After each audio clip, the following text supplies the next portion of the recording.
Nabi Muhammad menikahi Aisyah di bawah umur, Bang. Nah, lihat tuh kaum muslimin. Sehingga Anda tidak melihat ada kebenaran dalam agama Islam ya? Iya, Bang. Menikah dengan orang Islam. Jadi masuk Islam. Masuk Islam. Akhirnya sekarang meninggalkan agama Islam gara-gara nonton Edis TV. Iya, Bang. Iya, banyak sekali yang kayak gitu, Bang. Terutama memang yang mualaf-mualaf.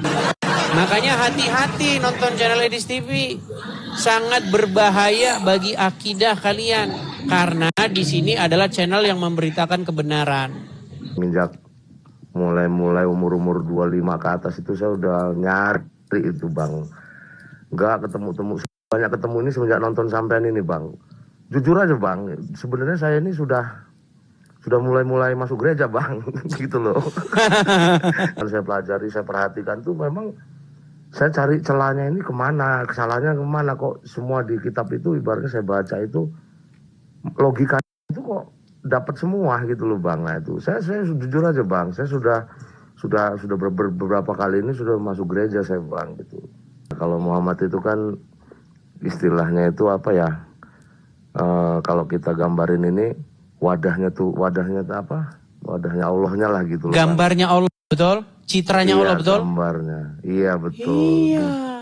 Jadi saya tahu persis bahwa Muhammad itu Yesus palsunya. Mesias palsu. Yesus versi palsu ya Muhammad itu. Karena dia ingin menjadi citra atau gambarnya daripada Sang Pencipta. Kita kasih naik ada... Bentar ya. Kita kasih naik ada Edi Syahputra. Oke, Edi Syahputra. Ya, selamat malam Edi Syahputra. Iya, selamat malam, Bang. Ya, Muslim Bang Edi Syahputra. Ya, Muslim, Bang Edi Syahputra. Murtadin, Bang. Murtadin. Sudah meninggalkan agama Islam. The Bluetooth device is ready to Silakan nyalakan Apa, kamera, Bang? Bang Edi Syahputra. The Bluetooth device is connected. Edi Syahputra, silakan nyalakan kamera. Iya, Bang, ya. Ya, silakan. Saya kirim undangan dari sini untuk menyalakan kamera itu sudah. Silakan Anda terima.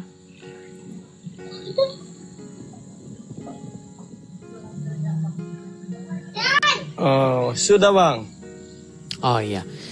Jadi abang ini mantan Muslim. Iya, Bang. Kapan meninggalkan agama Islam? Setelah saya menonton Bang.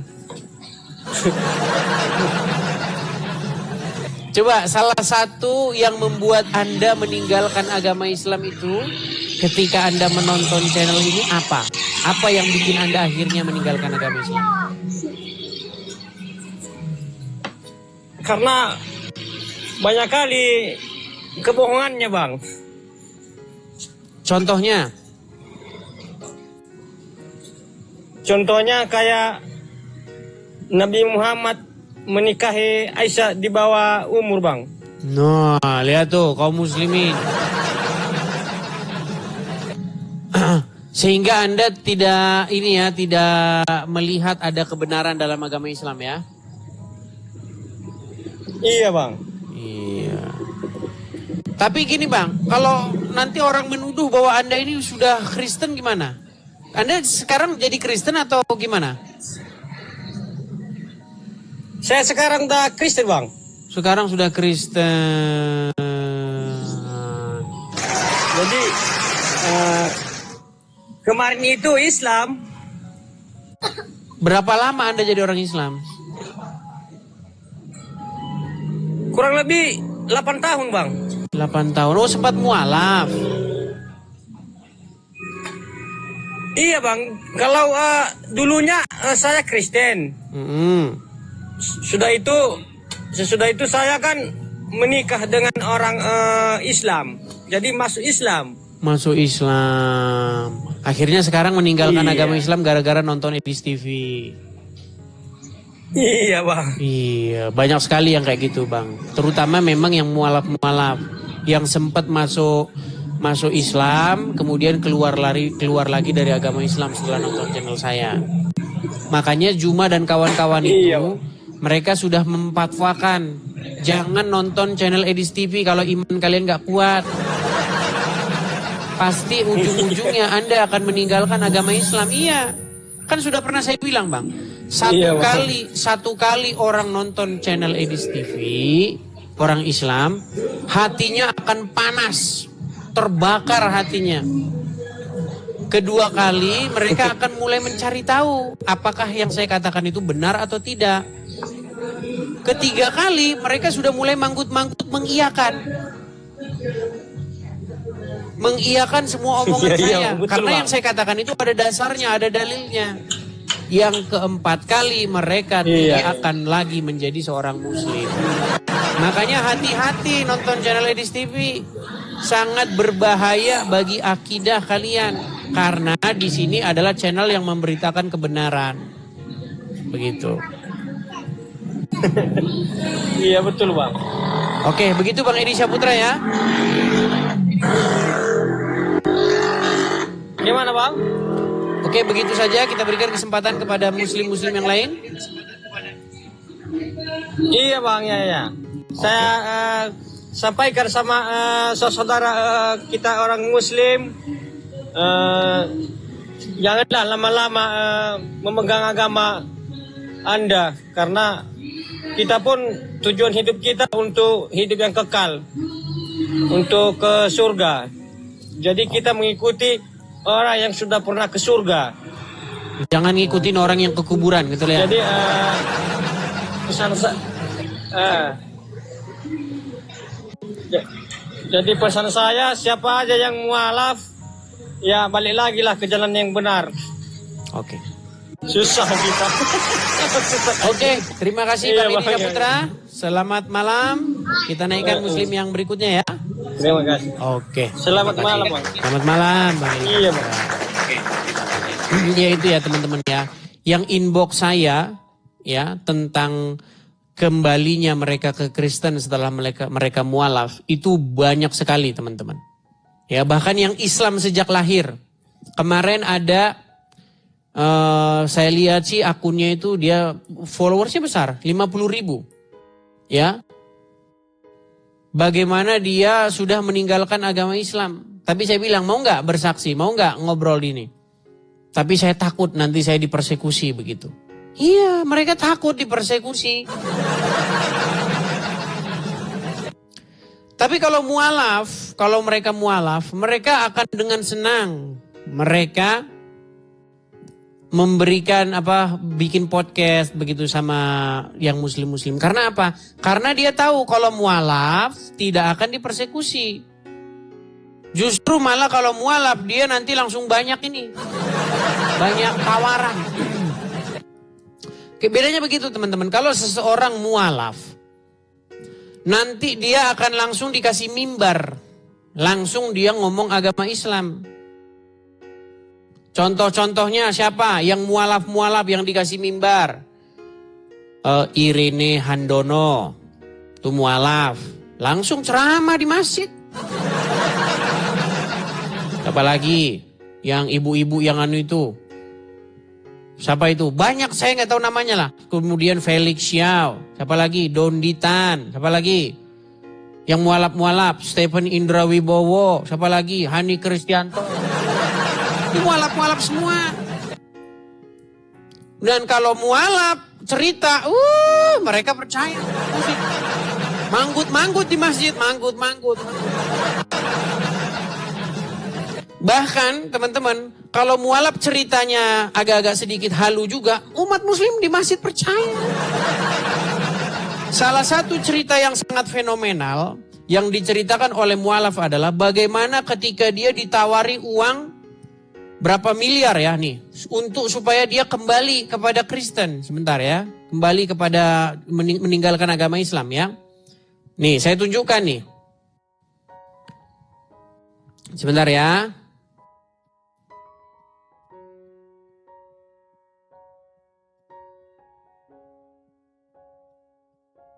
Saya tunjukkan kepada kalian bagaimana kalau orang mualaf cerita, umat muslim akan manggut-manggut aja dengar ceritanya. Iya. Manggut-manggut mereka, teman-teman.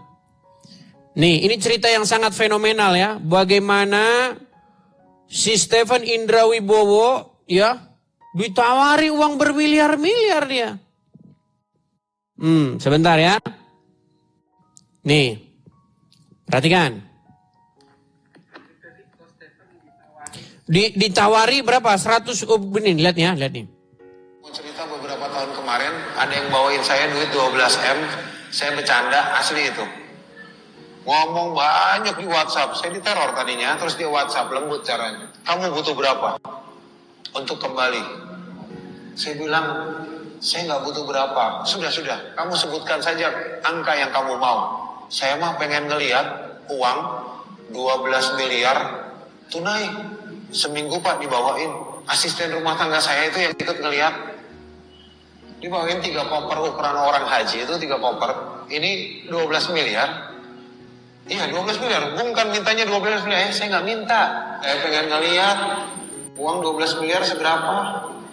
Kalau boleh ya saya melihat. Habis itu ya udah pulang lagi. Oh dia marah sekali itu. Coba ceritain. Dibawa uang 12 miliar di koper, ditunjukin kepada Stephen Indra Wibowo supaya dia meninggalkan agama. Memang orang Islam ini gawat ya.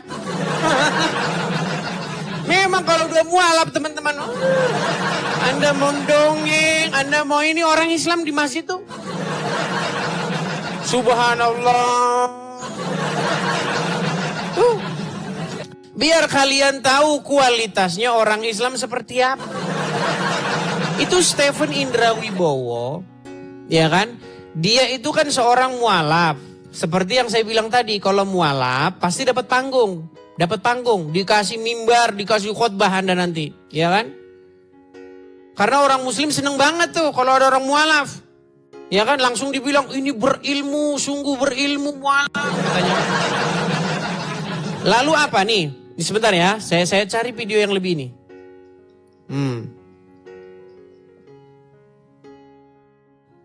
12 miliar teman-teman, ditawarin uang 12 miliar. Hanya untuk apa? Supaya Stephen Indra Wibowo kembali ke agama lama.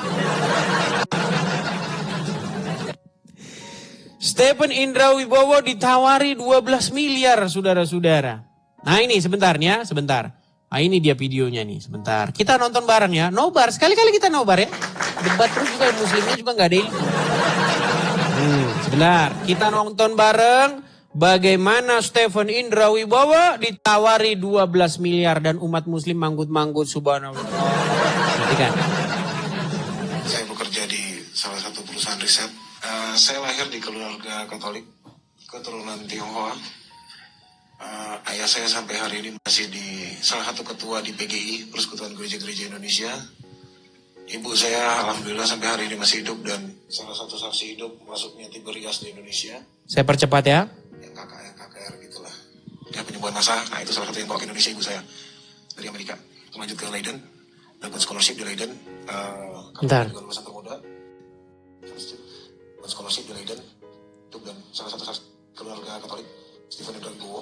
Sebentar, bukan ini. Sebentar ya, saya tunjukkan ya. Ini fenomenal ini 12 miliar ini. Mana sih ya? Ini susah ini kalau kita nyari-nyari videonya ini. Kalau ada, kalau nggak ada, mau videonya nongol kalau nggak dicari. Kalau dicari videonya hilang. Jangan udah pada dihapus.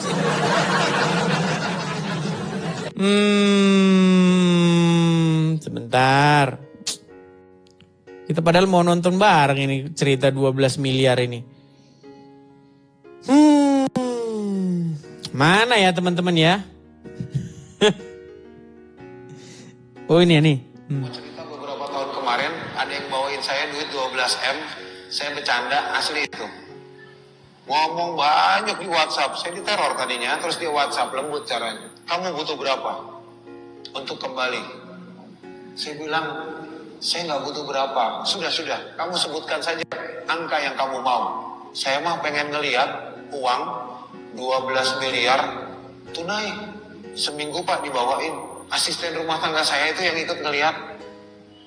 Dibawain 3 koper ukuran orang haji itu 3 koper. Ini 12 miliar. Iya 12 miliar. Bukan mintanya 12 miliar. Saya nggak minta. Saya pengen ngelihat uang 12 miliar seberapa. Kalau boleh ya saya melihat. Habis itu ya udah pulang lagi. Oh dia marah sekali itu. Diancam saya. Besokannya jok motor saya sobek. Ban mobil ditusuk. Ya udahlah. Ya itu serunya hidup ya. Mau cerita beberapa tahun kemarin. Stephen Indra Wibowo ditawari uang 20 miliar. Supaya dia apa? Supaya dia kembali ke agama lamanya. Dan umat muslim percaya. Loh, jangankan yang kayak begitu. Orang setan tidur di lubang hidung aja yang muslim percaya kok. Coba bilang sama orang Islam. Wahai umat muslim, benarkah setan tidur di lubang hidungmu? Iya. Percaya orang Islam. Kenapa orang Islam ambil air wudhu? Mereka sedot-sedot air wudhu itu ke hidungnya. Karena mereka percaya bahwa tadi malam setan tidur di lubang hidungnya. Di janggutnya muslim itu kalau janggutnya panjang-panjang ada bidadari bergelantungan. Muslim percaya. Itu teman-teman. Orang bidadari bergelantungan di jenggot saja muslim-muslim percaya. Apalagi ceritanya Stephen Indra Wibowo yang ditawari uang 12 miliar supaya dia keluar dari agama Islam. Ayo silakan.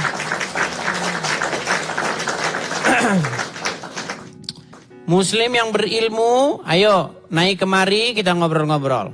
Tapi kamu harus berilmu, biar kita nggak muter-muter. Yuk.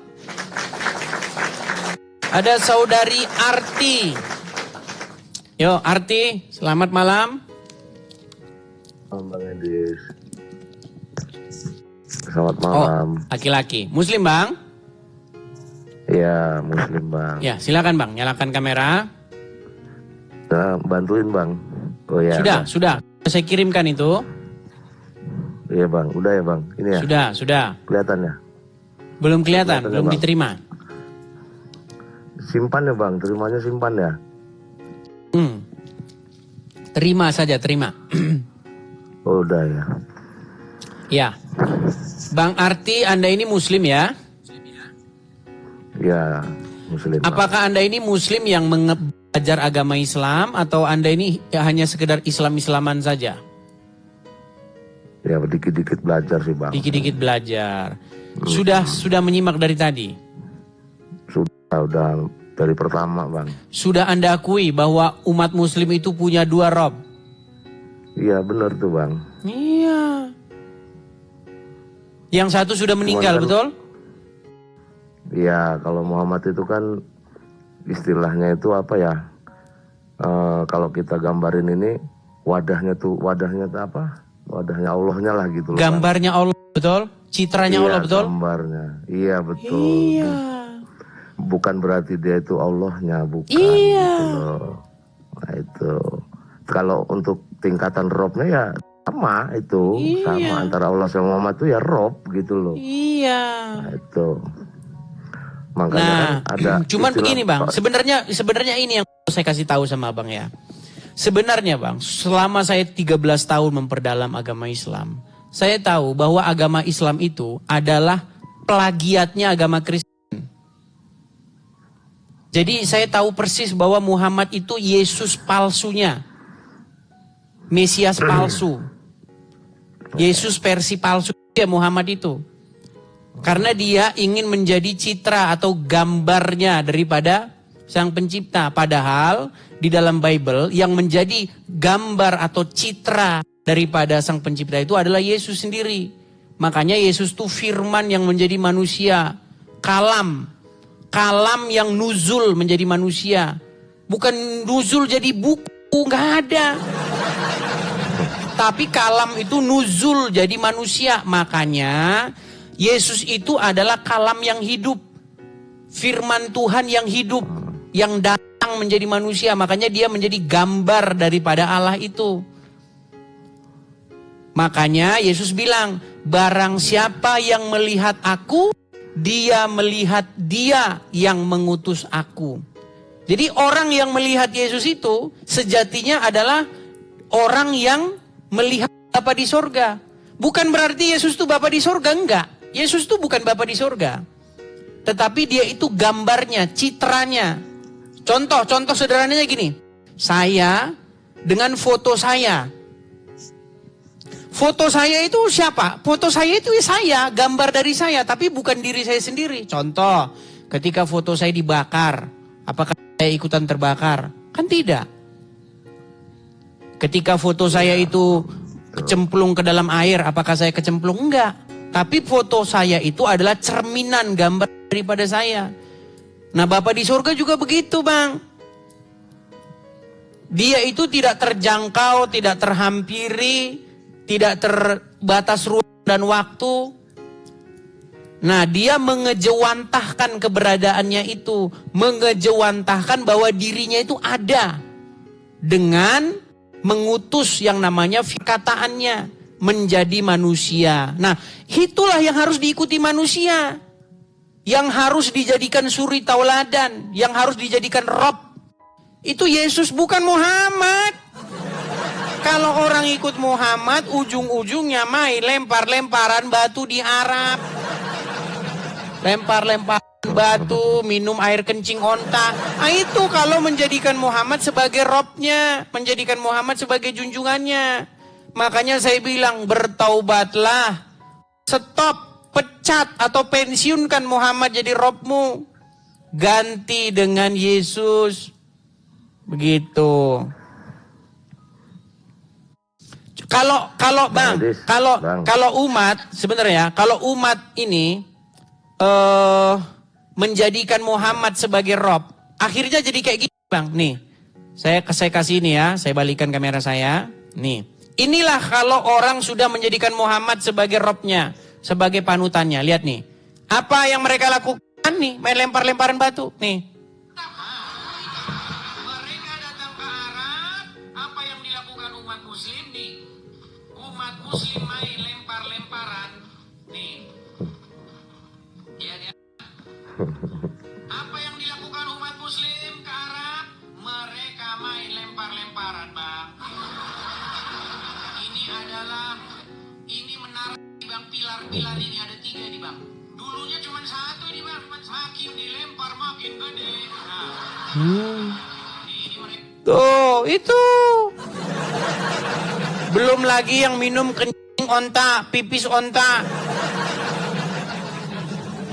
Tuh, Bang, makanya, Bang, gambar daripada dia yang menjadikan langit dan bumi itu bukan Muhammad, tetapi Yesus. Nah, apa visi misi Yesus, Bang, datang ke dunia ini?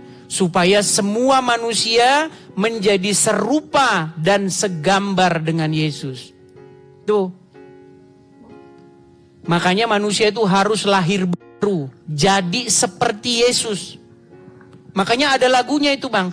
Ku mau sepertimu Yesus, disempurnakan selalu. Dikasih contohnya ini, gambarnya. Kalian tuh harus kayak gimana? Harus kayak Yesus. Tiap hari makin mirip dengan Yesus. Mengasihi sesama. Ya kan? Tidak membalas kejahatan dengan kejahatan. Udah dikasih sampelnya. Nah, ketika kamu nanti mirip dengan Yesus, maka kamu akan dibangkitkan dan masuk kepada hidup yang kekal. Seperti yang terjadi pada Yesus. Makanya ketika orang jadi seperti Yesus, maka orang akan masuk kepada hidup yang kekal. Makanya kata Yesus, akulah jalan dan kebenaran dan hidup. Akulah kebangkitan dan hidup. Kalau orang jadi seperti Muhammad, Bang, di kuburan terus, Bang. Nggak ada kebangkitan gitu loh. Makanya kebangkitan itu hanya ada di dalam Kristen. Gitu loh. Makanya kita itu harus jadi seperti Yesus. Nah, Kalau jadi seperti Muhammad nanti Bang, wanita-wanita boleh menyerahkan dirinya. Gitu. iya Bang ya. Saya mau ngomong ya Bang. Ya kan, Bang? Ini semenjak saya ngikutin Bang Edis Bang, hampir setiap hari itu Bang, saya itu ngikutin Bang Edis terus.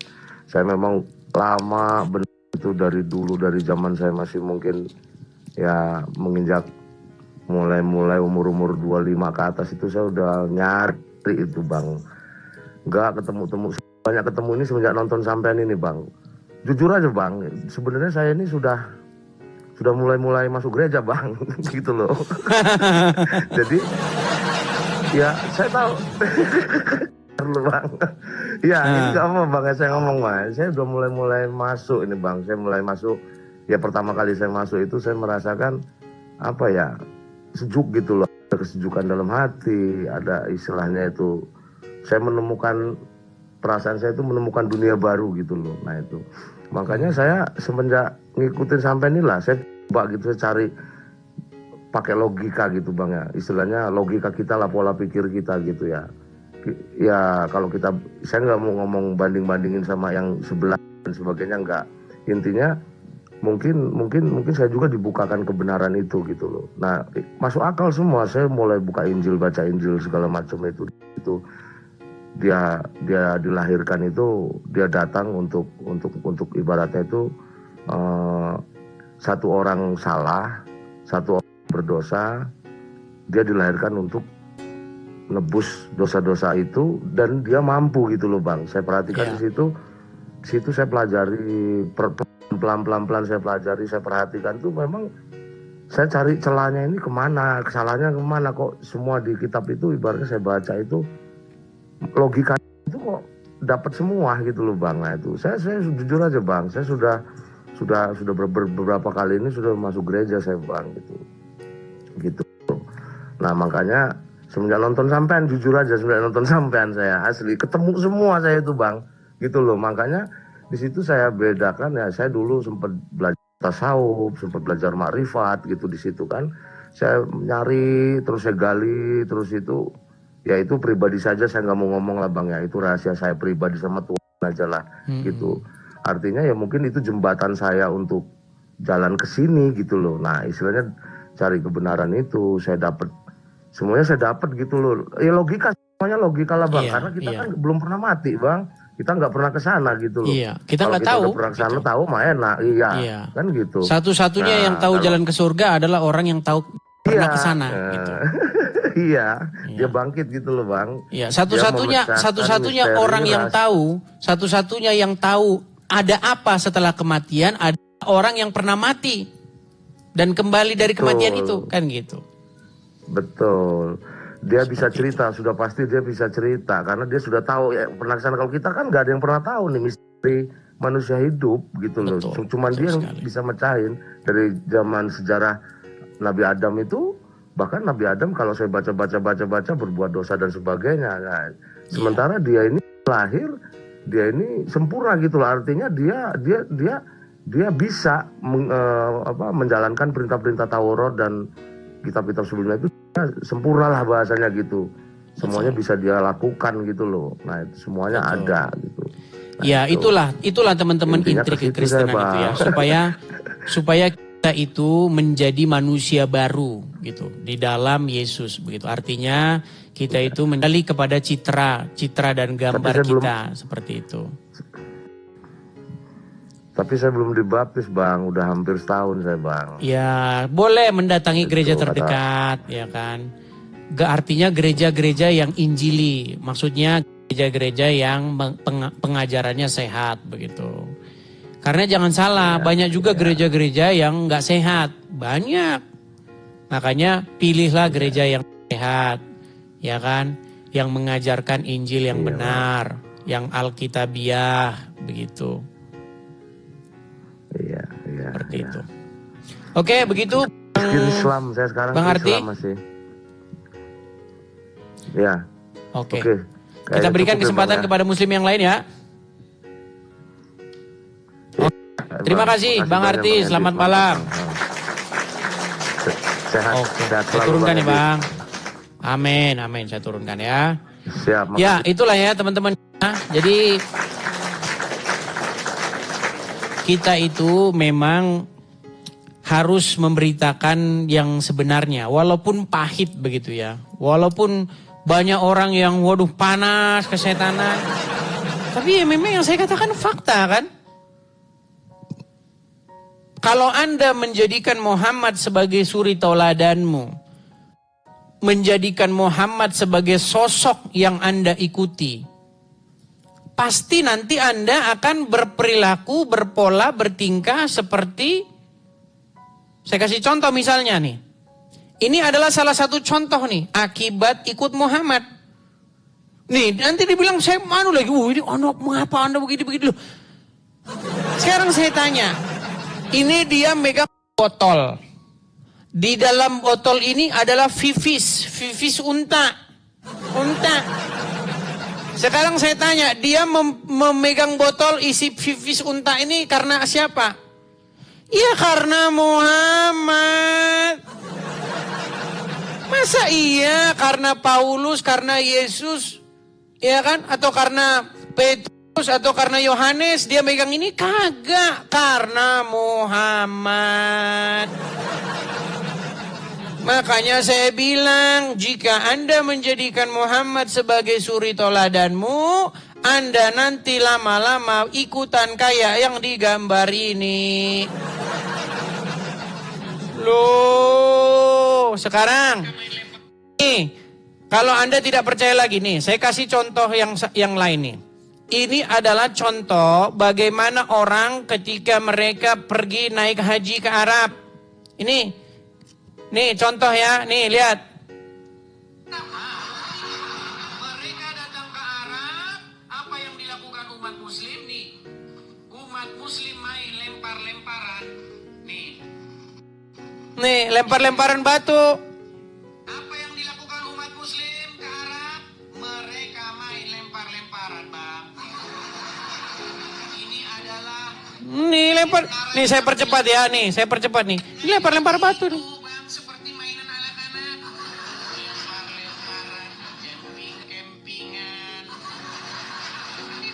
Terus nih, apa yang umat muslim lakukan nih? Nih, perhatikan ya, Bang ya. Lempar-lemparan batu. Sampai tanah Arab, lempar-lempar batu, cium-cium batu. Bang, kenapa Anda meledek, Bang? Kok Anda jadi meledek begitu? Loh, sekarang saya tanya, apa maksudnya kalian umat muslim, ustadz-ustadz kalian menempel-nempelkan ajaran Muhammad kepada Yesus kami? Jangan ditempel-tempelkan makanya. Coba Anda tidak menempel-nempelkan. Coba Abdul Somad tidak bahas-bahas di dalam Injil. Begini begitu. Ketika Abdul Somad mengatakan di dalam salib itu ada jin kafir dan jin kafirnya berkata begini, haleluya. Itu kata Abdul Somad itu. Nah, ini saya tanggapi. Saya itu hanya menanggapi. Makanya tolong supaya Anda berhenti membahas-bahas agama lain. Ya. Oke, kita kasih naik ada Ahmad. Oke, saudara Ahmad.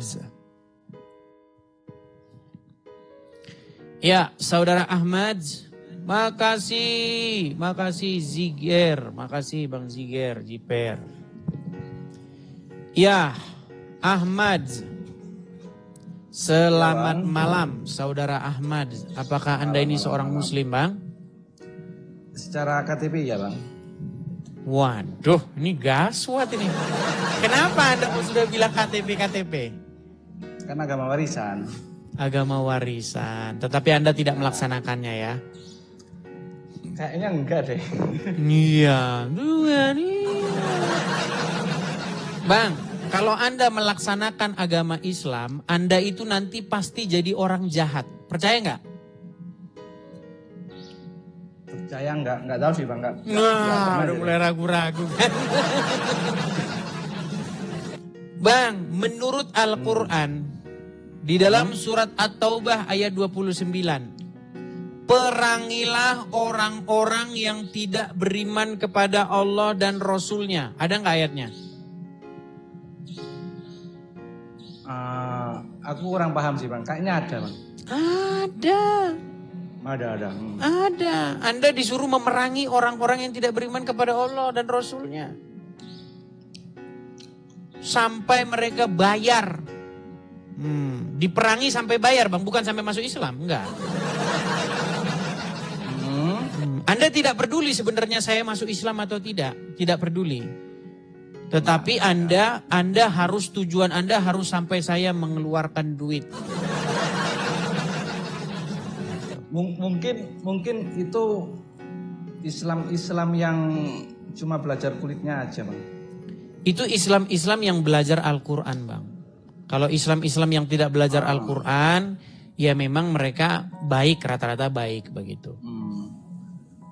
Al-Quran itu kan gini bang.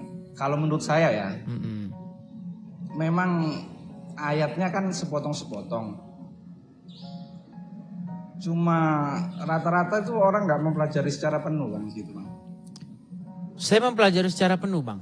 Dan ini fakta ya bang ya. Ini fakta. Abang pernah nggak memperhatikan kasus-kasus yang terjadi di negara kita ini? Contoh misalnya kasus bom Bali, kasus bom katedral, kasus banyak bom gereja lah ya kan. Oke. Nah itu pelakunya bang, itu pelakunya sangat-sangat Islami. Ya, celana cingkrang, jenggot panjang. Istrinya biasanya cadaran.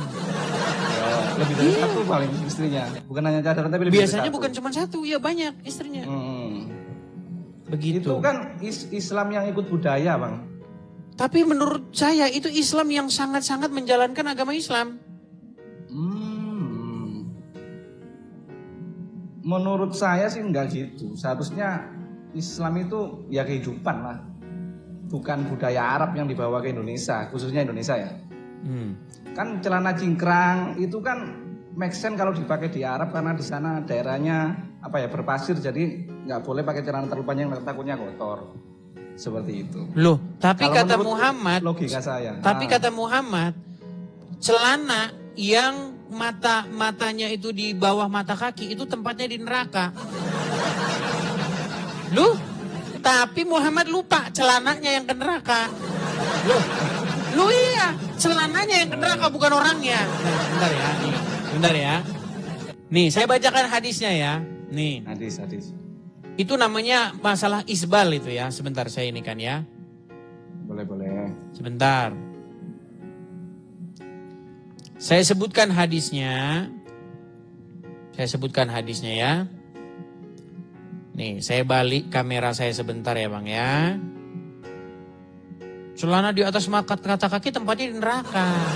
Cuman memang karena yang nulis hadis ini memang juga sebenarnya ini ajaran ini asalnya itu diterjemahin pakai bahasa Arab. Jadi akhirnya kacau gitu loh. Nih, saya tunjukkan hadisnya. Celananya Bang yang ke neraka bukan orangnya. Oke, saya balik kamera saya sebentar.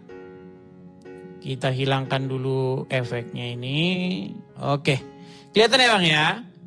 Ya. Nih, hukum celana di bawah mata kaki. Mata kaki itu baik kalau teman-teman yang nggak tahu itu loh, yang bendol kiri dan kanan itu. Yang kalau teman-teman punya kaki yang punya bendolan kanan kiri itu, nah itu mata kaki namanya. Banyak juga orang nggak tahu mata kaki. Nih ya. Nih. Perlu diketahui bahwasanya celana di atas mata kaki adalah sunnah dan ajaran Nabi Sallallahu Alaihi Wasallam. Nih hadisnya ini, ya dari Al-Asyid bin Sulam, ia berkata, nih perkataannya, nih ya perhatikan. Saya pernah mendengar bibi saya menceritakan dari pamannya yang berkata, ketika saya sedang berjalan di kota Al-Madinah, tiba-tiba seorang laki-laki di belakangku berkata, angkat kainmu. Karena itu akan lebih bersih. Ternyata orang yang berbicara itu adalah Rasulullah Sallallahu Alaihi Wasallam. Aku berkata, sesungguhnya yang kukenakan ini tak lebih hanyalah burdah yang bergaris-garis hitam dan putih. Beliau Sallallahu Alaihi Wasallam bersabda, apakah engkau tidak menjadikan aku sebagai teladan? Aku melihat aku melihat kain sarung beliau. Ternyata ujung bawahnya di pertengahan kedua betisnya. Cingkrang, Bang. Tahu kan cingkrang? Kalau zaman kita SMP zaman dulu, saya nggak tahu Abang SMP tahun berapa ya. Kalau SMP zaman dulu kami, kalau celananya di atas dengkul itu kayak bencis. Makanya kami turun ke bawah. Iya. Zaman kami SMP celananya harus diturun di bawah lutut. Kalau enggak diledekin. Nah, nih. Nah, terus ya, saya lihat ya. Nih, dan seterusnya. Ini hadisnya intinya ini ya, nih. Intinya adalah bahwa nih, saya bacakan hadis yang pendeknya saja ya. Sebentar ya. Bentar. Celana. Sebentar ya. Kita lihat hadisnya ya. Celana di bawah mata kaki itu tempatnya di neraka. Ini ada banyak sekali nih hadis-hadisnya ini ya.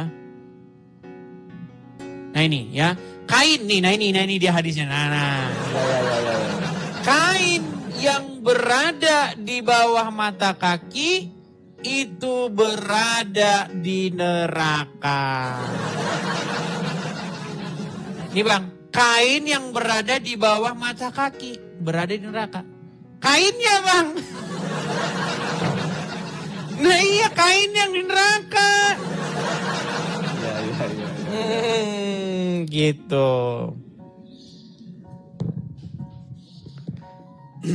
Jadi memang Bang ya, sebenarnya mereka itu bukan sembarangan mereka mempelajari. Mereka belajar dengan sungguh-sungguh. Makanya celananya di atas mata kaki. Tapi sebenarnya ya Bang ya, sebenarnya kalau kan ada Islam yang moderat, ada Islam yang belajar letterluck begitu ya, hurufiah begitu. Itu sebenarnya berbicara mengenai kesombongan. Iya, karena gini loh, kalau kita baca konteksnya itu berbicara begini.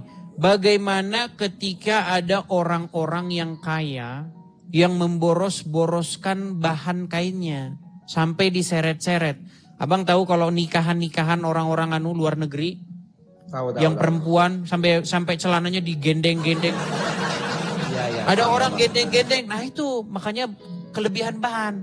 Nah jadi sebenarnya konteks hadis itu berbicara begitu Bang. Bagaimana orang-orang yang sombong begitu loh. Yang bahannya itu sampai diseret-seret. Nah makanya dikatakan oleh Muhammad orang-orang seperti itu tidak baik, tempatnya di neraka. Tapi yaitu Muhammad kadang salah ngomong, kain yang di neraka. Kain yang di bawah mata kaki tempatnya di neraka. Nah itu sebenarnya berbicara kesombongan. Ini Ari Untung, tahu Ari Untung kan? Tahu. Nah dia langsung pakai celana cingkrang. Karena apa? Karena dia ingin mengikuti sunnah. Tapi dia lupa istrinya pakai tas Hermes harga miliaran. Nah itu. Jadi sebenarnya itu berbicara orang-orang yang menghambur-hamburkan sesuatu yang tidak berfaedah. Di dalam Al-Quran ada satu ayat yang berbunyi, mubazir. Sesuatu yang mubazir itu adalah sahabatnya setan. Orang yang melakukan perbuatan mubazir, sesungguhnya dia adalah temannya setan. Pernah dengar ayat itu? Pernah. Iya. Nih, mungkin teman-teman muslim yang lain tidak tahu ya, nih ya. Nih, saya sebutkan ya, perbuatan mubazir nih. Perbuatan mubazir sahabat setan. Nih saya tampilkan. Kita kalau ini ada semua ini. Di dalam surat Al-Isra ayat yang ke-27. Nih ya saya bacakan. Surat Al-Isra ayat 27. Kalau saya ini Bang sangat-sangat mengerti ajaran Islam. Makanya saya senang kalau ada orang Islam yang belajar dengan saya. Nih ya. Di dalam surat Al-Isra ayat yang ke-27. Sebentar, ini kok bukan ayat malahan. Bentar ya. Al-Isra 27. Nih. Nih ya. Kelihatan ya Bang ya. Sesungguhnya orang-orang yang pemboros itu adalah saudara setan. Dan setan itu sangat ingkar kepada Tuhannya. Nah di sini Bang, kata bahasa Arabnya itu mubazirina. Jadi orang-orang yang melakukan perbuatan-perbuatan mubazir atau sia-sia yang unfaedah. Nggak ada gunanya, nggak ada maknanya. Contoh misalnya ada kaleng, terus diajak ngomong, kaleng. Nah itu kan perbuatan-perbuatan yang mubazir, yang gak ada gunanya. Itu adalah sahabat syaiton menurut Al-Quran. Nah sebenarnya Bang, yang melakukan atau yang melanggar Al-Quran ini sekarang umat muslim. Mau gak saya kasih tahu perbuatan mubazir yang sia-sia yang dilakukan umat muslim? Pergi ke Arab nyiumin batu. Loh, Kalau itu sih saya setuju. Iya, karena begini, Umar bin Khattab pernah berkata kepada, saya katakan, apa perkataan Umar bin Khattab kepada batu hitam? Umar bin Khattab, Hajar Aswad, kita klik ya, Hajar Aswad. Bagaimana dia berkata kepada Hajar Aswad? Sebentar ya. Bentar, saya tambahin kosakatanya. Hanyalah batu nih ya. Bagaimana Umar bin Khattab berkata kepada batu ini? Saya tampilkan ya. Apa kata Umar bin Khattab? Perhatikan. Suatu kali Umar bin Khattab itu pernah berdialog dengan batu Hajar Aswad. Salah satu kisah ketegasan Umar yang sangat menarik adalah saat ia berbicara pada Hajar Aswad sekali. Waktu ia menyaksikan Rasulullah mencium Hajar Aswad Perhatikan. Apa kata Rasulullah Ya dikatakan begini. Sungguh aku tahu kau ini hanya batu yang tidak bisa berbuat apa-apa. Andai saja Nabi tidak menciummu, aku pun tidak akan menciummu. Jadi menurut Umar bin Khattab itu hanya batu itu. Nggak dapat manfaat, nggak bisa mendatangkan bahaya, nggak bisa mendapatkan barokah. Itu cuma batu doang. Umar bin Khattab tahu. Iya, Umar bin Khattab tahu itu perbuatan mubazir. Tapi tetap saja Umar bin Khattab melakukannya. Dan orang muslim zaman sekarang berbondong-bondong pergi ke Arab melakukannya. Iya. Gini Bang, kalau masalah ke Arab ya, haji, umroh atau segala macam itu saya lebih setuju dengan mending lah gak usah haji atau umroh. Iya. Kalau saya pikir-pikir ya, ini menurut pikiran saya sendiri ya. Cobalah kumpul uang haji itu semua, gak usah pakai berangkat tapi digunakan untuk sumbang orang yatim piatu, itu kayaknya lebih berguna deh. Iya, untuk modal usaha, untuk menghidupi keluarga, untuk bantu teman, kan begitu lebih bagus daripada ke Arab buat nyumin batu. Itu kan marketing Arab. Itu marketing Arab. Sebenarnya itu Arab itu nggak harus Islam sih, gitu loh. Iya. Kenapa para nabi turun di Arab? Kenapa itu alasannya? Ya karena di sana itu negara paling rusak, makanya diturunkan di daerah Timur Tengah sana. Apa yang orang Arab lakukan nih Bang ya? Ini Anda ini sudah agak-agak Islam yang agak sedikit agak sedikit moderat nih ya. Ini beberapa langkah lagi Anda ini kayaknya nih. Sebentar ya Bang ya. Saya kasih tunjuk bagaimana apa yang umat muslim lakukan nih. Ini kata orang, ini pengajar agama Islam nih Bang, namanya Abu Marlo. Perhatikan ya, Terus saya nanya, Pak, kalau saya sholat di sini, pahalanya berapa? 1. Kenapa? Kan bukan bagian dari Masjidil Haram. Oh, oke, di sini. Itu saya berangkat tahun 2000 berapa gitu ya. Nah, jadi kalau saya di sini berapa? 10.000. Kalau di sini 1. Kenapa? Nggak bagian dari Masjidil Haram. Oke. 4 tahun berikutnya, saya pergi lagi Mas. ternyata Masjidil Haram udah diperluas.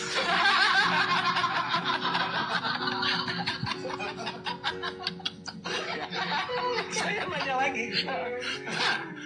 Kalau di sini berapa? 10.000. Kenapa? Kan ini bagian dari Masjidil Haram. Saya mundur lagi. Kalau di sini masih 1. Oh, jadi saya mulai ngerti yang menentukan pahala itu adalah pemerintahan Arab. Duh iya, karena ada hadis yang mengatakan barang siapa yang sholat di Masjid Nabawi atau Masjidil Haram, apa Masjid Nabawi ya, itu sama seperti pahalanya sholat 1000 kali di masjid yang lain. Gimana orang muslim tidak? Gimana? Itu marketing itu. Iya jelas. Gimana orang muslim tidak berbondong-bondong ke sana? Itu bisnis yang sangat menggiurkan, Bang. Bayangkan, satu kepala orang Indonesia yang berangkat ke Arab itu mendatangkan banyak fulus bagi orang Arab. Lu bayar visa sudah berapa duit? Pesawat darat itu bayar, coy. Bayar. Hotel, bayar lagi. Nggak cuma hotel, rumah makan juga. Wah, fulus semua itu. Gimana? Karena Arab itu sadar suatu saat minyak bumi mereka pasti habis. Makanya mereka berbondong-bondong bikin pariwisata, hotel apa segala macam yang besar-besar supaya itulah mengatasnamakan Ka'bah lah yang dibilang sekarang ini. Ya, begitulah.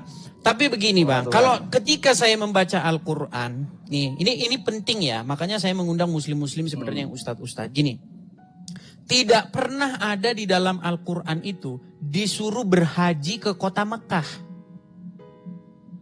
Gak pernah ada. Kalau ada disuruh berhaji ke kota Mekah, saya terjun dari Monas.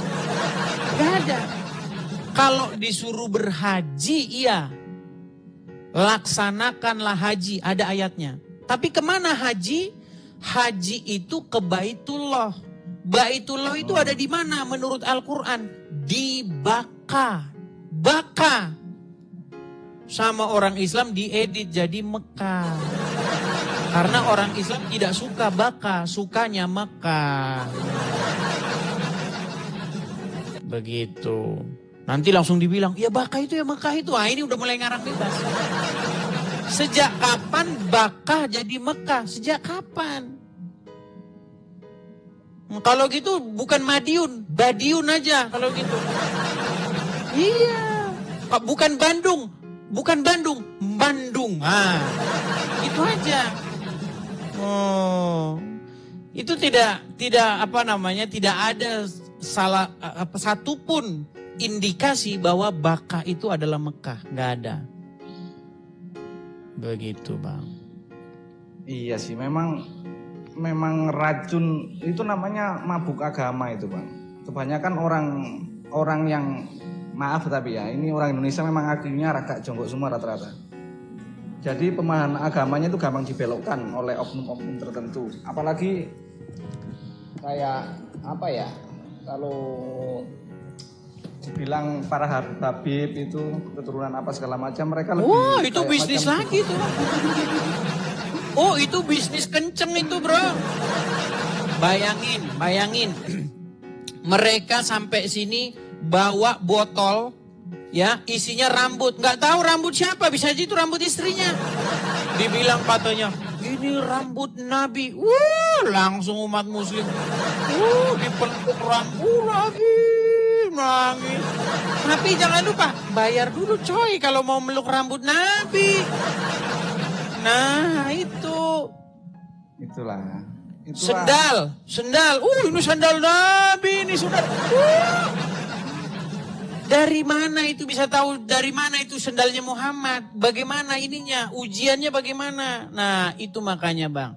Banyak sekarang Habib, dalam tanda kutip, Habib ngaku turunan Nabi. Ya kan? Air bekas cucian kakinya diminum sama Udah lihat videonya? Belum sih, Bang. Mau kita kasih tunjuk nih. Ini ngeri nih, Bang. Sadis nih ya. Saya tunjukkan bagaimana umat muslim memperlakukan keturunan Muhammad. Karena mereka mengatakan ini zuriat Nabi ini. ini turunan Nabi, barang siapa yang mencintai, pokoknya harus dibikin ini. Sebentar ya, saya tunjukkan bagaimana umat muslim itu meminum air bekas cucian kaki. Sebentar, kita kasih tunjuk nih bekas cucian kaki yang diminum. Waduh, mana ini bekas cucian kaki? Udah hilang ini kayaknya teman-teman. Ya pokoknya adalah, jadi bekas cucian kakinya diminum. Teman-teman nanti bisa cari sendiri. Ya kan? Bagaimana turunan Nabi itu orang yang sangat dimuliakan, dan lain sebagainya begitu. Padahal ayat Quran berkata, makana Muhammadun aba ahadim mir rizalikum. Muhammad itu bukanlah bapak dari satu pun laki-laki di antara kalian. Iya.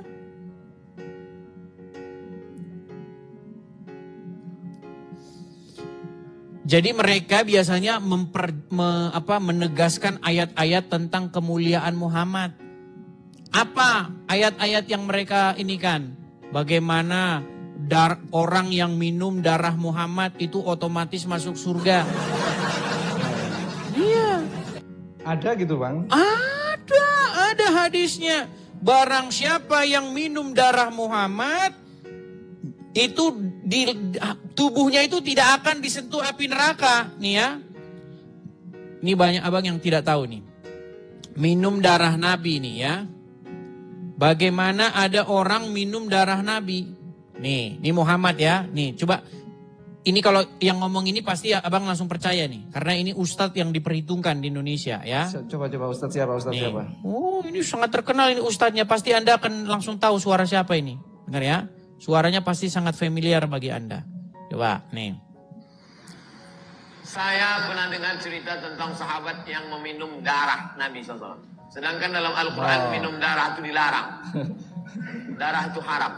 Ini khususnya. Nama kitabnya Mafahim Yajib an Tusahhah. Ketika Nabi menyuruh sahabat membuang darah bekas bekam. Iya, tahu. Ambil darah, pergi buang sana. Begitu dia ke belakang, bukan dibuang ya, diminum ya darah Nabi. Lalu dibilang, yang mana darah? Kau minum. Kata Nabi SAW, orang yang darahnya bercampur dengan darahku, haram disentuh api neraka. Darah Nabi SAW, darah kawan antum, jangan antum minum. Dracula. Lihat betapa standar gandanya di situ. Kalau orang minum darah Muhammad, tubuhnya haram disentuh api neraka. Tapi kalau Anda minum darah teman antum, antum Dracula. Loh, ini kan standar ganda sama. Muhammad manusia, teman antum manusia. Kalau Anda minum darah teman antum, Dracula. Kalau minum darah Muhammad bukan Dracula. Ini namanya standar ganda. Itu dongeng itu. Standar ganda. Dongeng itu Bang. Artinya apa? Sebenarnya saya tahu gini loh. Di dalam Al-Quran itu dilarang mengkonsumsi darah. Ada ayatnya. Betul. Janganlah kamu memakan bangkai, darah, hewan yang tidak disembelih dengan menyebut asma Allah. Betul? Nah, kemudian menurut hadis tadi ada orang minum darahnya Muhammad secara sengaja.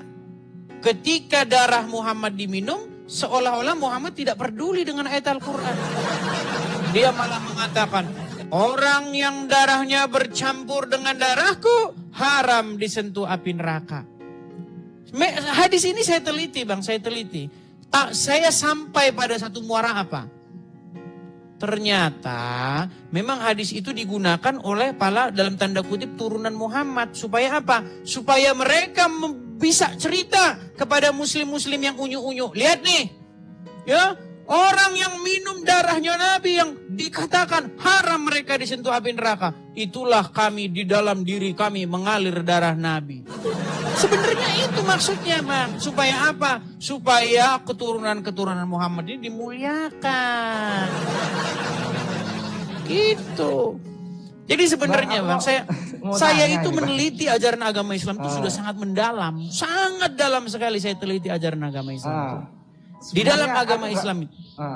Gak terlalu dalam masalah itu semua. Tapi logikaku ya bertanya itu Al-Quran atau Injil atau segala macamnya itu turunnya bagaimana sih? Atau turun berbentuk kalimat seperti itu atau ucapan seorang rasul yang dicatat atau gimana sih? Nah ini pertanyaan bagus. Jadi tidak ada kitab yang jatuh dari langit, Bang. Gak ada. Namanya kitab tuh ditulis oleh manusia. Seperti bagaimana Injil yang kami pegang nih. Saya kan Kristen kan. Injil yang kami pegang ini berisi bagaimana orang menuliskan peristiwa-peristiwa atau pengajaran-pengajaran yang dilakukan oleh Yesus. Makanya diberitahu kepada pembacanya. Ya kan? Pada zaman ini Herodes menjadi raja di Yudea. Kemudian Pilatus menjadi wali negeri. Kemudian Kaisar Agustus pada waktu itu kaisar. Ya, disebutkan semua wilayahnya di sini, tempatnya di sini. Berarti itu ungkapan Yesus yang dicatat atau gimana? Iya. Pengajaran-pengajaran yang dilakukan Yesus dicatat oleh para saksi mata, kemudian diberitakan dan sampailah kepada kita. Itu makanya. Nah, tetapi kalau kita membaca Al-Quran, banyak umat Islam percaya Quran itu jatuh dari langit katanya. Lu ada Quran yang orang Islam yang percaya bahwa Quran itu buku jatuh dari langit itu ada. Jangan dibilang saya mengada-ngada, saudara-saudara ya. Nih. Mungkin itu oknum Bang, oknum Islam. Tapi banyak Bang, jangan salah nih. Ya, ini diskusi saya dengan dia nih, namanya adalah Lina. Nih, perhatikan ya. Nih. Berarti Al-Quran itu jatuh dari langit? Iya, jatuh dari langit. Buset, bukan ditulis manusia. Bukan manusia yang menulisnya. Ya, bukan ditulis manusia. Tidak masuk akal manusia mak boleh tulis. Saya mau tanya, saya serius saya mau tanya. Jatuhnya ketimpa kepala siapa? Berarti Al-Quran itu jatuh dari langit. Banyak Bang yang mengimani itu. Bahkan teman-teman saya masa kecil itu juga mengimani hal yang sama. Quran jatuh dari langit. Begitu. Iya. Padahal semua buku-buku, naskah-naskah keagamaan itu pasti ditulis oleh manusia, begitu. Dan Al-Quran itu Al-Quran itu menurut Al-Quran sendiri, ya kalau kita baca Al-Quran dari Al-Fatihah sampai Anas, Al-Quran itu menjadi satu buku anonimus yang tidak diketahui penulisnya siapa. Ya. Di dalam Al-Quran, kalau kita baca Al-Quran dari Al-Fatihah sampai Anas, tidak akan kita temukan siapa penulis Al-Quran. Dari ayat yang pertama Al-Fatihah, Bismillahirrahmanirrahim, Alhamdulillahirabbil alamin, Ar-Rahmanirrahim, Malik Yaumiddin dan seterusnya, sampai waladolin. Gak ada. Kalau diartikan dengan menyebut nama Allah yang Maha Pengasih lagi Maha Penyayang, segala puji bagi Allah Tuhan semesta alam dan seterusnya. Siapa penulisnya? Ini kan seperti sebuah syair, seperti sebuah doa dari seseorang yang tidak diketahui. Iya, memang suatu saat itu akan terbongkar Bang. Terbongkarnya dalam Al-Quran sendiri itu ada suatu hadis. Kalau nggak salah itu apa hadisnya ya? Jadi Islam di akhir zaman, bahasanya di akhir zaman akan ditinggalkan. Terbagi bukan ditinggalkan, akan menjadi asing. 70 golongan atau berapa gitu. Tapi yang benar cuma satu. Iya. Jadi yang harus paham. Tahu nggak siapa satu golongan itu Bang? Yang semua mengaku benar sih, repotnya gitu. Tapi tahu nggak siapa satu golongan itu? Yang di situ disebutkan itu apa namanya? Lupa Bang aku Bang. Yang ada golongannya satu pokoknya. Golongan itu adalah yang murtad. Ini bahasa murtad ini apa ngambil dari Arab juga jadi? Bang, kan disebutkan bahwa Islam akan terpecah menjadi 73 golongan. Hanya satu saja yang akan masuk surga, yang lainnya masuk neraka, betul? Nah, siapakah satu golongan itu? Menurut saya, satu golongan itu adalah orang yang meninggalkan agama Islam. Ya, bercanda. Konteksnya Islam di sini yang Abang maksudkan tentang pemahaman kan? Ya, artinya begini Bang. Sebenarnya Al-Quran itu itu memerintahkan supaya beriman kepada kitab-kitab yang sebelumnya. Kepada Al-Quran, kepada Taurat dan Injil. Karena di dalamnya terdapat petunjuk dan cahaya.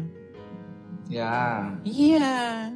Tetapi Quran yang ada sekarang ini diakui juga oleh umat muslim, itu karangan Utsman bin Affan. Iya.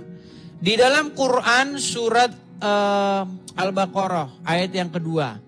Zalikal kitabu la raiba fihi. Kitab ini. Jadi kata-kata kitab ini itu merujuk kepada sebuah buku. Sekarang coba nih, saya tes ya Bang ya. Abang percaya nggak bahwa Quran itu pertama kali difirmankan kepada Muhammad? Quran difirmankan kepada Muhammad. Menurut umat muslim, Quran itu kan pertama kali diucapkan kepada Muhammad, betul? Ya. Nah, ketika dikatakan kepada Muhammad, zalikal kitabu la raiba fihi kitab ini tidak ada keraguan padanya, petunjuk bagi orang-orang yang bertakwa. Berarti kitabnya udah ada belum? Udah ada. Iya, harusnya udah ada. Sama kayak gini loh. Nasi goreng ini saya berikan kepada kamu. Harusnya nasi gorengnya udah ada. Nggak mungkin nasi gorengnya adanya waktu yang udah mati. Orang yang saya bicara udah mati, nggak mungkin. Misal saya ngomong sama abang nih. Saya ngomong sama Anda, saya bilang gini, Bang, nasi goreng ini adalah nasi goreng yang paling enak. Mungkin nggak nasi gorengnya adanya besok setelah abang sudah meninggal? Kan nggak mungkin. Nah, di dalam surat Al-Baqarah itu, kitab ini tidak ada keraguan. Pasti itu diucapkan di zaman Muhammad. Kitabnya harusnya udah ada. Tapi menurut agama Islam, kitabnya adanya sesudah Muhammad meninggal. Iya, karena memang semua akan diperdebatkan setelah pemimpinnya nggak ada, Bang. Iya, makanya sekarang ini, umat muslim pun mengakui kitab yang ada sekarang ini dibuat atau dibukukan di zamannya Utsman bin Affan. Itu pun setelah dia melakukan pembakaran terhadap kitab-kitab lain. Iya, mushaf-mushaf Quran dibakar semua. Yang ada tinggal mushaf karangan Utsman bin Affan. Makanya Quran yang sekarang itu nampak. Quran, Bang. Wah, kan saya 17 tahun Bang mendalami Al-Quran. Bayangin Bang, kalau abang pergi kuliah. Motif. Nah, nih saya jelasin nih. Motif. Dulu itu panjang ceritanya, ya. Dulu kan waktu saya kecil itu kan teman-teman saya kan muslim semua. Ya kan? Bahkan kami di SD itu ngaji. Kami SD ngaji. Ngaji kami dulu SD. Termasuk abang? Iya ngaji. Main ke pondok pesantren. Main sama ustadz. Karena teman-teman kan muslim semua. Dulu waktu saya kecil itu kan. Main sama teman saya ke biasanya kan kalau main kan nunggu dia pulang dari sholat tuh. Pulang dari dia ngaji. Nah akhirnya kan saya ikutan ngaji. Nah setelah pulang ngaji baru kami main bareng. Nah jadi waktu ngaji tuh saya denger gitu kan. Oh kayak begini tuh ajaran agama Islam. Oh iya. Namanya masih anak-anak kan. Nah setelah itu waktu berjalan lama. Adalah satu peristiwa yang membuat saya itu memikirkan sebenarnya manusia ini nanti mau kemana gitu. Kalau menurut abang? Nah itu makanya saya merenungkan. Manusia ini dari mana datangnya? Kemudian mau kemana? Bumi ini dari mana asal usulnya? Siapa yang bikin semuanya ini? Nah pertanyaan-pertanyaan yang berkecimpung dan lain sebagainya. Itu membuat saya memikirkan sebenarnya apa? Kebenaran itu apa? Gitu. Nah akhirnya saya dalami. Saya pelajari agama Islam, pelajari agama Kristen. Nah terus waktu saya belajar itu saya lihat ada orang debat-debat. Ya. Ada Zakir Naik debat begini, ada begini. Ternyata mereka debat-debatnya. Saya coba jawab-jawab. Nah, akhirnya jadi seperti sekarang ini, begitu. Berarti yang abang pelajari agama tentang monoteis saja, Bang ya? Ya, yang saya pelajari agama Islam, kemudian Kristen, kemudian Yahudi. Ya, itu Yang monoteis. lain-lain sedikit-sedikit saya belum terlalu mendalami. Ibrahim lah, agama Abraham lah ya. Iya. Ya kalau monoteis memang gitu Bang. Kalau saya benar berarti kamu salah. Enggak juga. Enggak, kebanyakan gitu, pasti berdebat.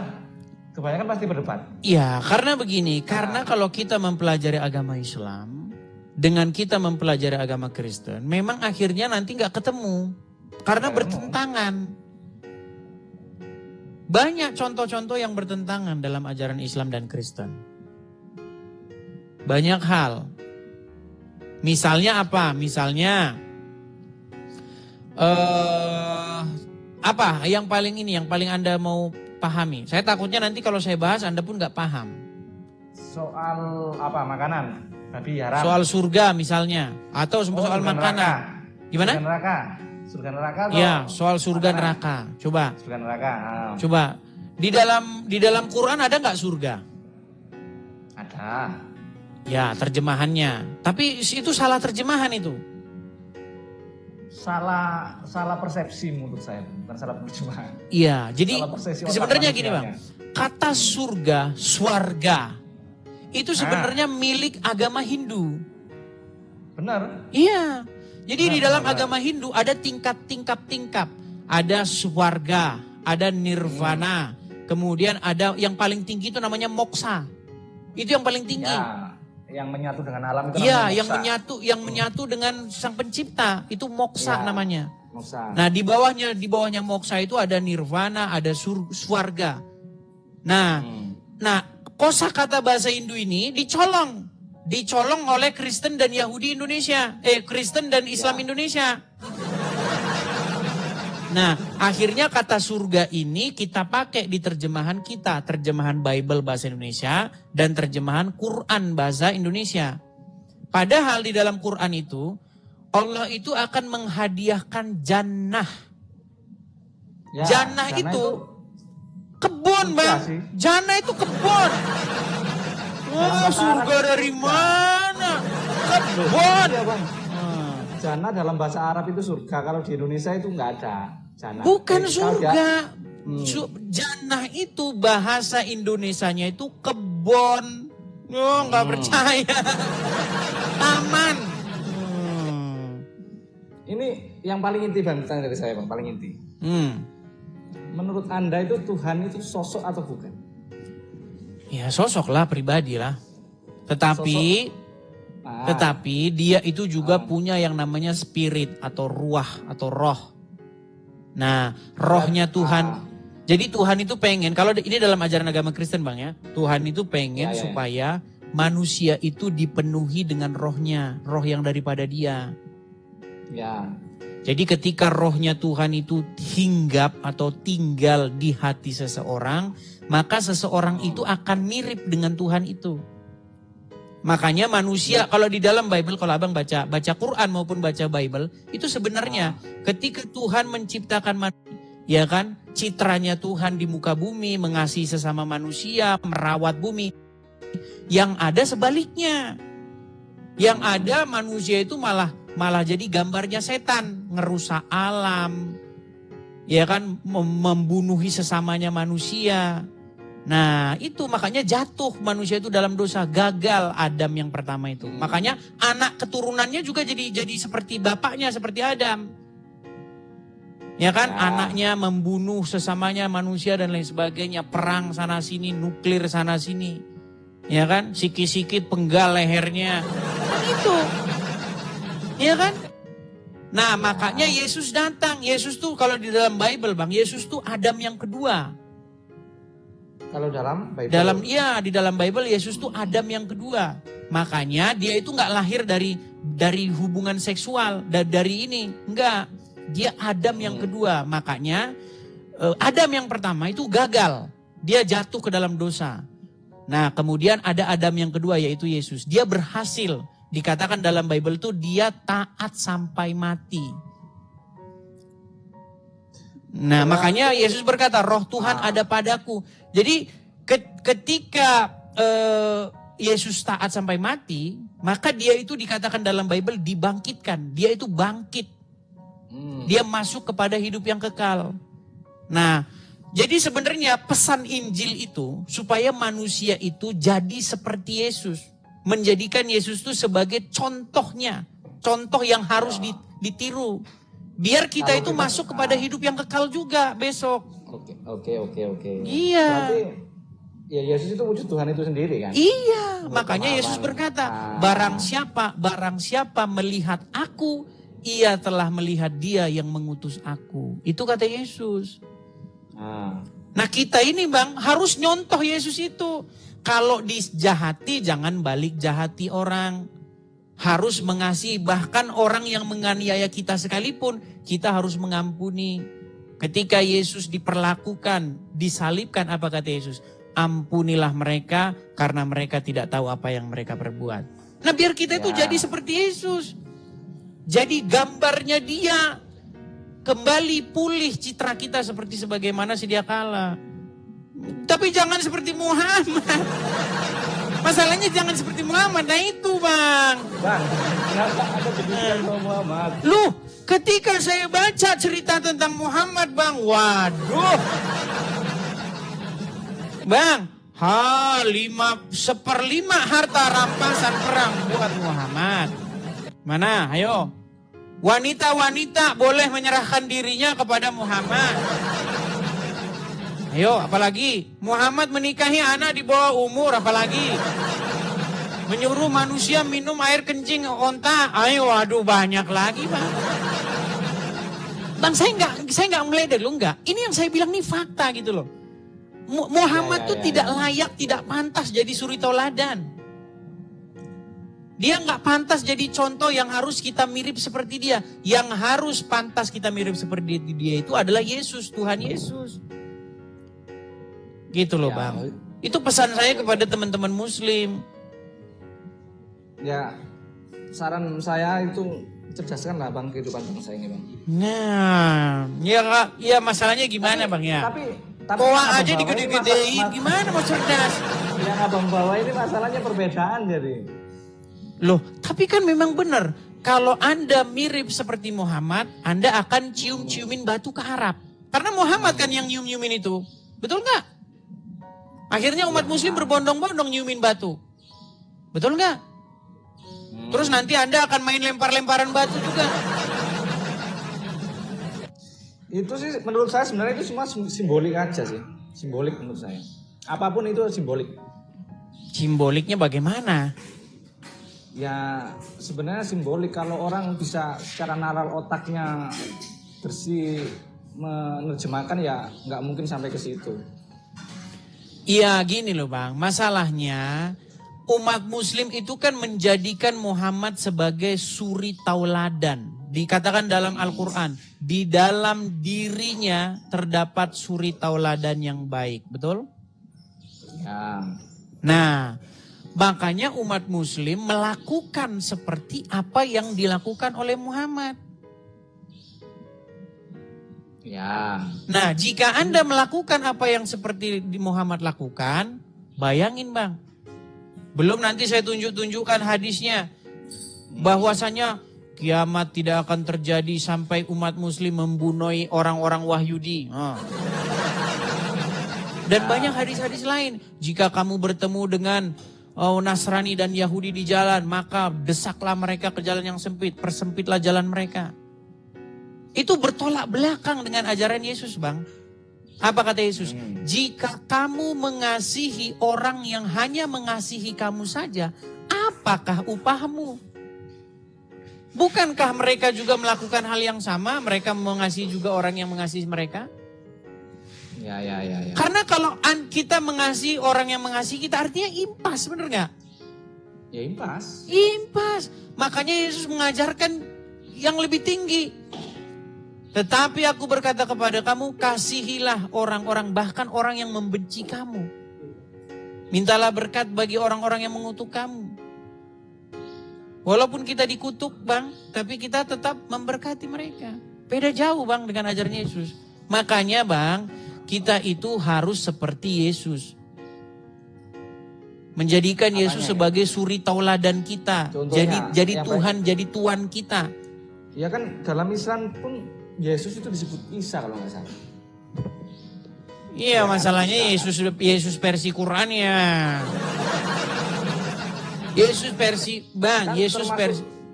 termasuk nabi yang harus kita imani itu. Iya, masalahnya umat muslim di mana? Ajaran Nabi Isa di mana? Ya kasih itu kan ajarannya. Iya, adanya di Kasih kitab sayang. mana? Oh. Yo di Al-Quran pun ada sih Bang. Tapi ya Iya, masalahnya begini. Kalau betul-betul abang ingin memperdalam ajaran Yesus, maka bacalah Injil. Karena Al-Quran memerintahkan bahwasanya disuruh beriman kepada kitab-kitab sebelumnya, yaitu Taurat dan Injil. Karena di dalamnya terdapat petunjuk dan cahaya. Begitu. berarti masih sama sih. Kalau konsep surga neraka gimana? Ya baik, kita kaji secara ini ya, akademis ya. Karena kita jangan mengkaji secara dogma. Dogma. Oke, jadi gini. Neraka itu juga bahasanya Hindu. Orang Hindu punya, bahasa Sanskerta punya. Sebenarnya tidak ada kata neraka di dalam Bible maupun di dalam Quran. Nah, kata neraka itu sebenarnya berasal dari sebuah tempat di Yerusalem. Ya. Jadi umat muslim jangan halu, neraka itu dan gini. Jadi di Israel ada tempat namanya itu lembah milik keluarga Hinom. Coba abang tenangkan dulu kamera biar saya nggak pusing. Nah gini. Jadi ada orang Israel atau orang Ibrani, orang Yahudi, dia itu keluarganya Hinom. Nah, keluarga Hinom ini dia punya sebuah lembah. Nah, di dalam bahasa Ibraninya Gehinom. Nah, Gehinom itu maksudnya lembah, cekungan begitu. Lembah Gehinom, Geh ben Hinom. Lembah milik keluarga anak-anaknya Hinom. Nah, dulu di Israel lembah itu dipakai sebagai lembah pembantaian. Lembah pembantaian, lembah pembuangan sampah, pokoknya lembah yang mengerikan. Dulu orang-orang non Yahudi atau penduduk asli negeri itu, orang Kanaan, mereka itu membakar anak-anak bayi mereka kepada dewa Molokh di situ, di tempat itu. Jadi mereka melakukan ritual pembakaran bayi kepada dewa Molokh mereka. Nah, oleh orang Israel, ketika Israel datang menduduki bangsa itu, menjadikannya tanah mereka, tempat ibadah mereka, tempat ritual penyembahan Molokh itu dinajiskan oleh Israel sebagai tempat pembuangan sampah.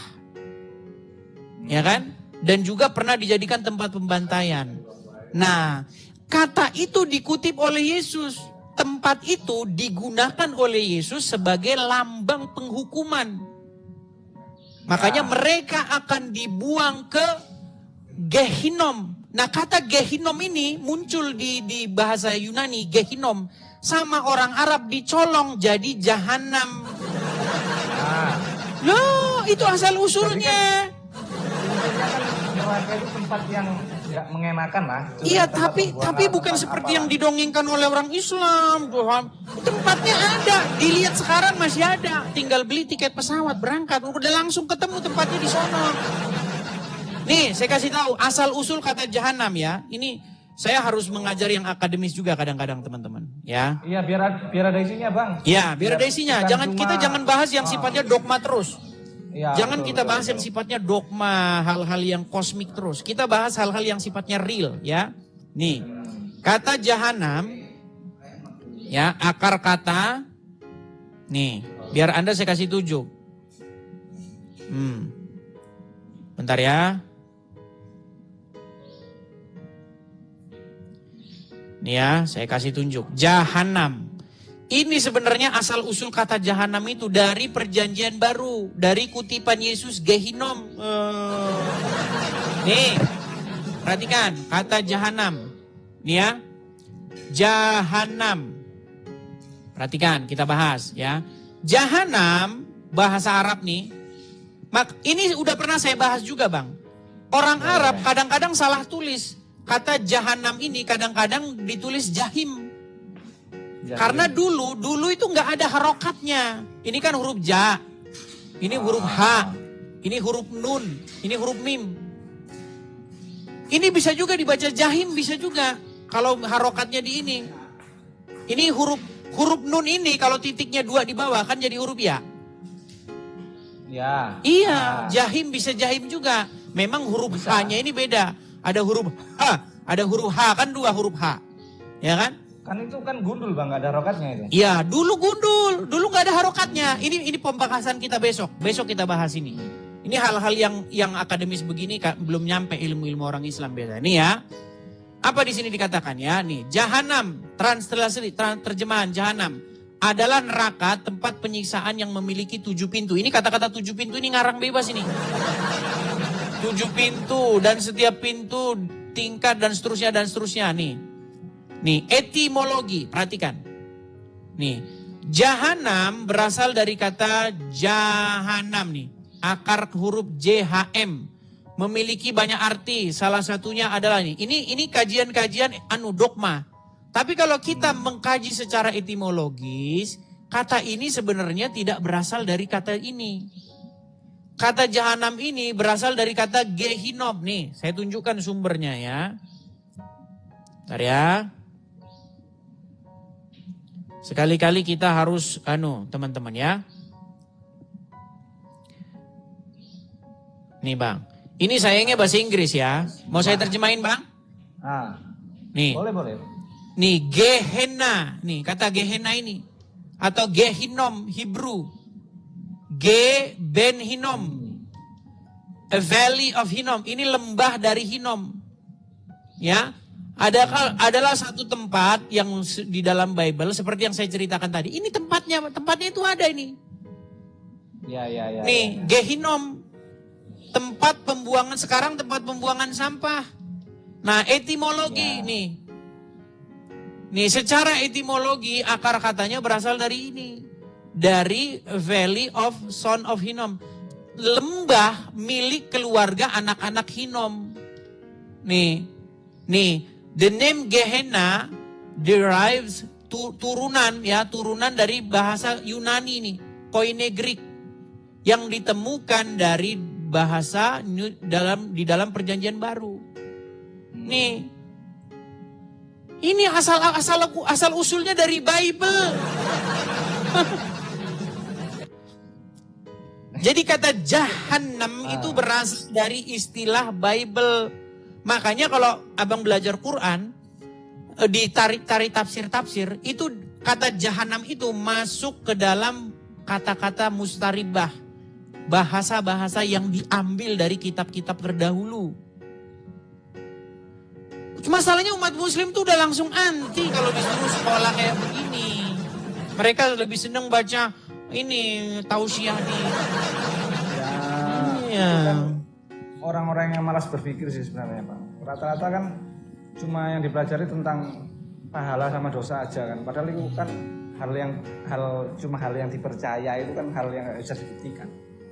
Iya, maksud saya seperti itu Bang. Artinya kadang-kadang kalau kita debat dogma, kita itu debat kusir yang gak ada isinya. Seperti debat 2 anak SD yang ribut mengenai bapak siapa yang hebat. Ya kan? Zaman kita SD kan gitu. Bapak saya yang hebat. Wah, hebat kan bapak saya itu. Debat kusir. Tapi kalau kita kembali kepada fakta-fakta yang betul-betul realitas, maka kita nanti akan punya penggaris yang akan kita gunakan bersama-sama sebagai kebenaran. Iya, karena kebenaran itu menurut saya itu kebenaran itu apa ya? Milik kepala masing-masing. Ya, kalau kebenarannya bersifat yang kebenaran dogma, kebenaran yang subjektif. Kita jangan membahas kebenaran yang sifatnya subjektif. Tapi kita harus kan, Bang? Iya, kita harus kembali kepada fakta, realita. Semua nabi yang muncul pada zamannya itu pasti dimusuhi umat sebelumnya. Setuju nggak? Ya, tetapi kita bukan bahas itu, Bang. Kita bahas mengenai apakah benar bahwa kosakata itu diambil dari kitab-kitab terdahulu, tetapi orang Islam membuat definisi baru. Yang ngarang bebas. Iya, banyak loh.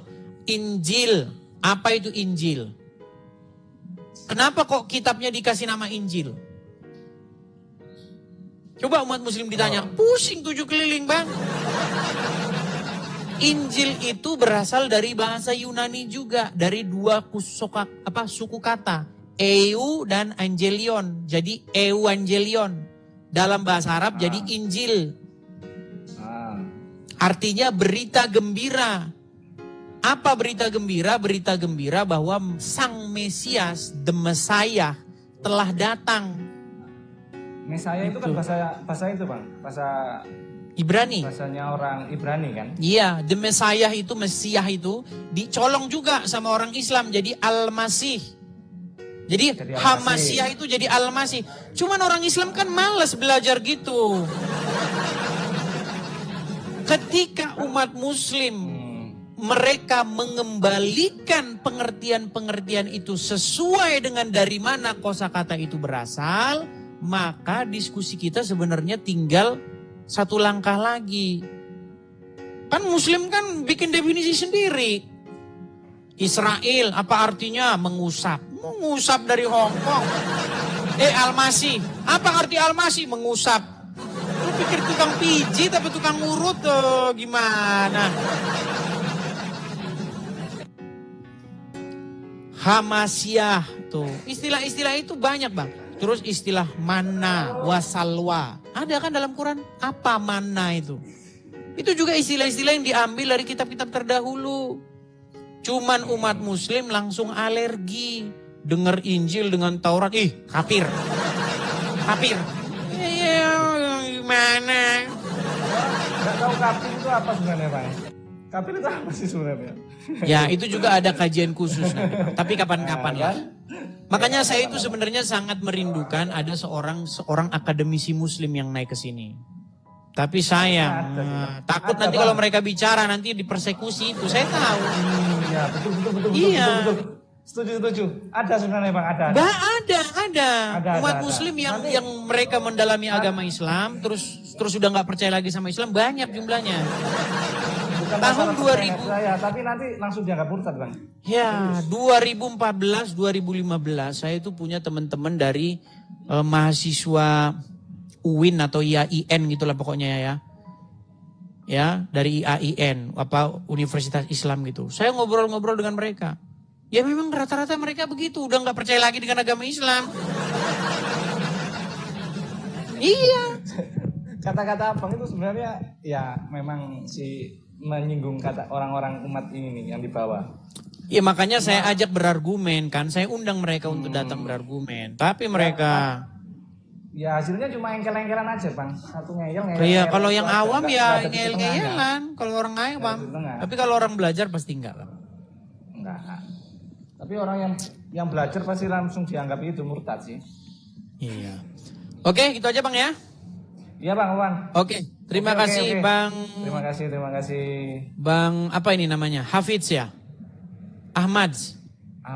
Oke. Ini Edis ini, Bang Edis. Oke, Bang Edis. Oke. Terima kasih Bang Ahmad. Selamat malam. Sampai ketemu kembali ya. Selamat malam. Yuk. Ya, itulah teman-teman ya. Seperti itu teman-teman. Memang kita kadang-kadang kalau ngobrol harus sesuai dengan kapasitasnya ya. Kita mau bahas yang hal-hal yang sifatnya akademis, kalau lawan bicara kita biasa dogma ya kita nggak nyambung.